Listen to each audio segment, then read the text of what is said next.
Hello students, this is Miss Dalton and this video is on the greatest common factor. Alright, so as a review, the greatest common factor, and we call that the GCF, and that is the greatest factor that you can divide out of all of the terms. So if we're going to look at these two examples right here, let's take this first example of 18 and 24.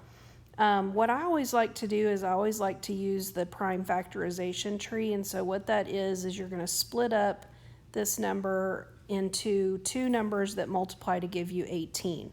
So just right off the bat I think of 9 and 2. If you thought of 6 and 3, that's okay, that would work too, because we're going to keep splitting it down until we only have prime numbers left. So 9 is 3 times 3. We're going to bring down that 2 because it is a prime number and so it can't get broken down anymore. Now we're also going to do the same thing with this 24. So we're going to break up 24. Well, one way that I can break it up is by doing 2 times 12. 2 we're going to bring down because that's prime. We're going to break down the 12. I'm going to do 2 times 6, but you could have done 4 times 3 as well. Keep bringing down your prime numbers and keep splitting up your numbers until you can't split it up anymore. So 2 times 3. All right, at this point you want to look for what they have in common. So they each have a 2 in common. They each have a 3 in common. And that's it. So once we multiply those together, 3 times 2, that represents your GCF.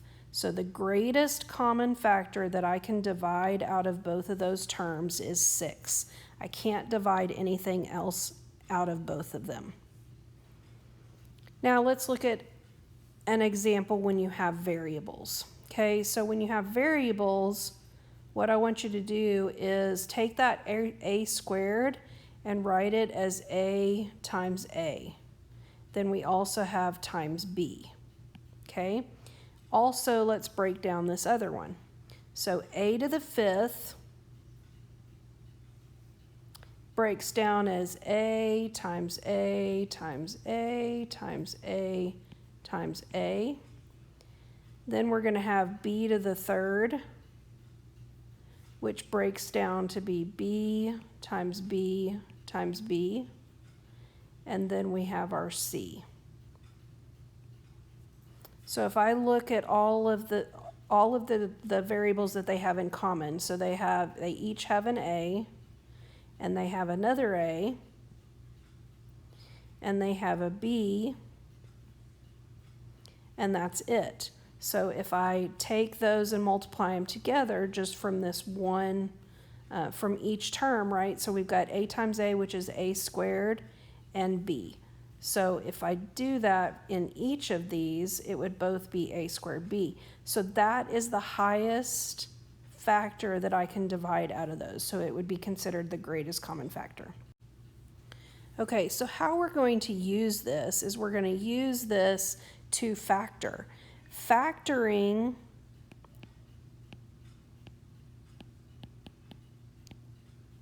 is undoing multiplication or distribution. When you start to factor, you're always going to look for a GCF. That is your very first thing that you're going to do. So to do that, once you determine what the GCF is, then you're going to write your factors as the GCF times the leftovers or the other factors.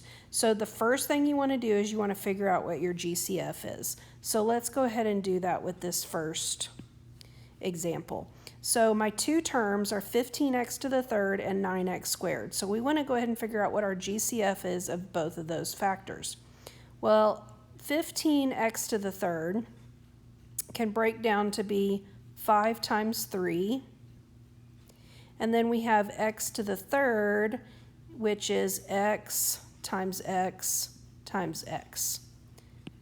The 9x squared, 9 breaks down to be 3 times 3, and then x squared breaks down into x times x.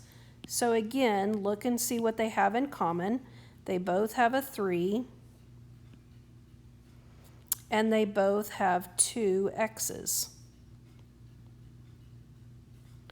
So what's circled now represents your GCF. So we're going to put that on the outside, 3x squared. And what happens is when you divide by 3x squared here, right, when we divide that out, we're left with 5x in that first term.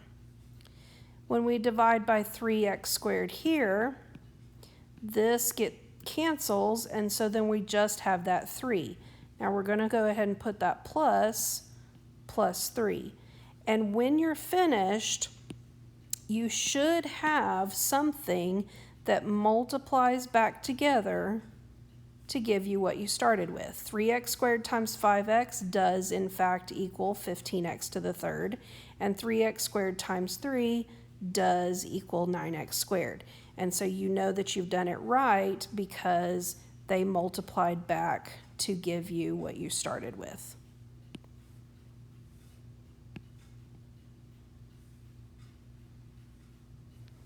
All right, let's look at this next one. So this one we have 3 terms. So we're going to go ahead and split up the 12, 6 times 2. And then 6 breaks down into 3 times 2. Bring down your 2. Now let's go ahead and split up the x squared into x times x. And then we also have y. When we break down 42, that can be 2 times 21. Bring down your 2. 21 breaks down into 3 times 7, and that's as far as you can go. Then you have your x. Then you have y to the third power, which would be y. 48. 4 times 12. Break down the 4. 2 times 2. 12 breaks down 2 times 6. Bring down your 2, bring down your 2, bring down your 2. And then 6 breaks down into 2 times 3. X to the third is x, and then y is just y. All right, so let's go ahead and circle what they have in common. They each have a 3.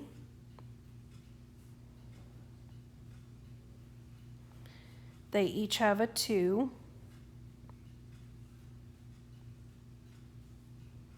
They don't have another 2 because 42 does not break down to another 2, so we can't take that one. They each have an x.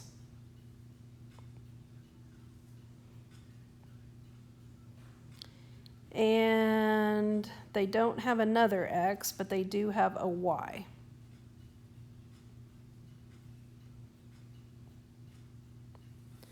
So our GCF is 3 times 2 times x times y, so that would be 6xy. And then the leftovers, whatever's not circled, is what comes next. So in this first term, we have 2x left over. Then we have minus, because of this right here. Then what's left over here is a 7y times y, so that would be a 7y squared. And then here we have a 2 times 2 times 2, which is 8. We are going to put the plus here, so plus 8. Then we have 2 x's leftovers, which would be x squared. Now, I always try to multiply it back together to see if I get what I started with. 6xy times 2x is 12x squared y. 7 times 6 is 42, and then we have x, y to the third. Then we have 8 times 6 is 48, x to the third, y. So it does, in fact, equal that. So this is our factor. All right, let's go ahead and try these. Let's go ahead and I want you to try this first one on your own. So go ahead and press pause, and then when you're ready to check your answer, go ahead and press play. All right, go ahead and check your answer on this one. What I like about doing this prime factorization tree is that it makes it really easy to figure out what you're left with. The circled numbers represent what your GCF is, and so that goes on the outside of the parentheses. Whatever is not circled goes back in the parentheses, and so it works out real easily. Let's go ahead and do this next one together. And the reason why I want to do it is because I want to talk about this negative. When you have a leading term that has a negative at the front, we're going to go ahead and divide that out, okay? So let's go ahead and remember that when we write down what the GCF is. So we're going to go ahead and break up that 8. 8 is 2 times 4. And then if we break down our 4, we have 2 times 2. Bring down that other 2, and then we have x to the 7th. So I'm going to go ahead and write that underneath it. X, x, x, x, x, x, x. So there's x to the 7th power. Okay, let's go ahead and do the next one. So 24 breaks down to be 4 times 6, 4, 2 times 2, 6, 2 times 3. We have x to the 6, so x, x, x, x, x, x. Let's go to the next one. 12, 2 times 6, bring down your 2, 2 times 3, and then we have x to the 5th, x, x, x, x, x. All right, so let's go ahead and start circling what they have in common. So let's see, they have 2 2's, so 2 times 2, 2 times 2, 2 times 2. There's no other 2's that they all have in common. And then the x's, let's see, the highest number of x's that we have in common are 5. So we would take these 5, these 5, and these 5. So we would end up with 2 times 2, which is 4, and then x to the 5th as our GCF. But remember I showed you that we're going to divide out this negative, so the negative is going to come out here as well.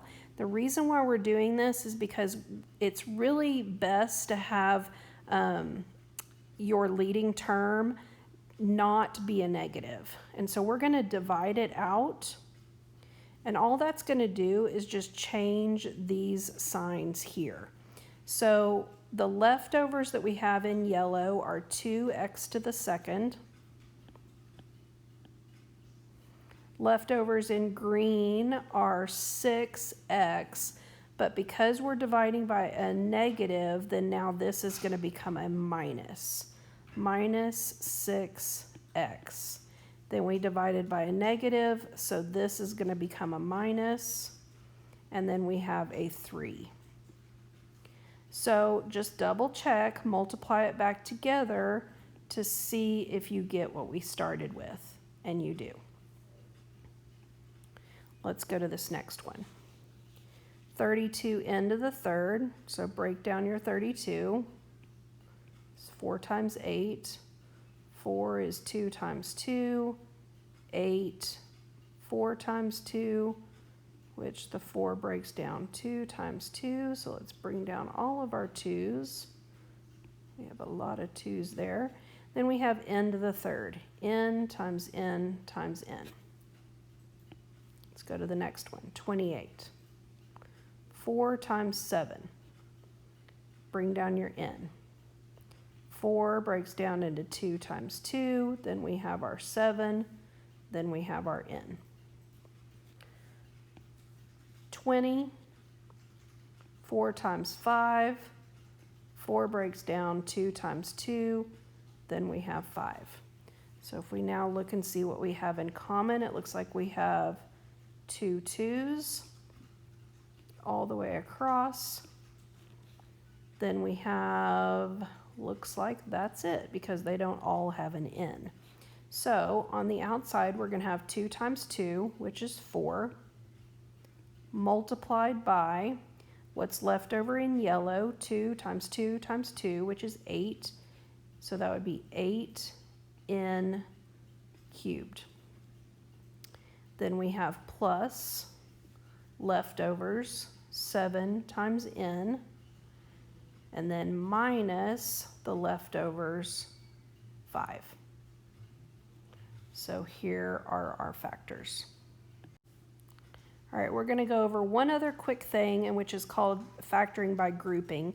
And this happens when you have 4 terms.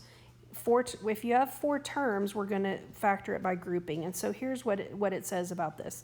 Factoring by grouping is used when there's 4 terms in the polynomial. We will group the first 2 terms and factor out the GCF. Then we will group the next 2 terms and factor out the GCF. We will have gone from 4 terms to 2 terms and factor out what is common. Again, we will be doing reverse distributive property. So here's how this is going to work. We're going to group our first 2 terms together. So x squared plus 3x. Now, if I'm looking at this broken down, this would be x times x, and this would be just 3x.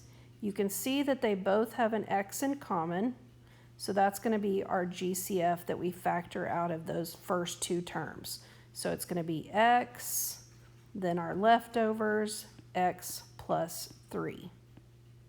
Okay, next we're going to group together these last 2 terms, and we're going to do the same thing. We're going to break this down. This would be 2 times 2x. Then 12 would be 2 times 6. 6 would break down 2 times 3. Bring down the 2. We have 2 2's in common. So we're going to put plus 2 times 2 is 4. And then the leftovers, which are x plus 3.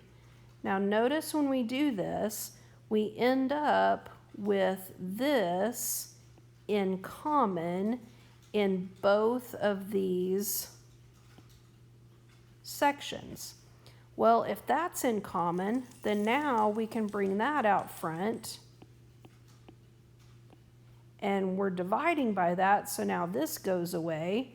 And we have what's in front. So we're going to go ahead and put that in parentheses, x plus 4. Now, if we multiplied these back together, we would, in fact, get this. And so this is called factoring by grouping. We're going to use it when we're factoring going here on out. All right, so let's practice on this one, and this will be the last example that we do. So if we group together our first 2 terms, 3x squared minus 12x. If we break that down, that's 3 times x, 12x, 2 times 6, and 6 is 2 times 3. Bring down your 2, and then bring down the x. Okay, so they have a 3 in common, and they have an x in common.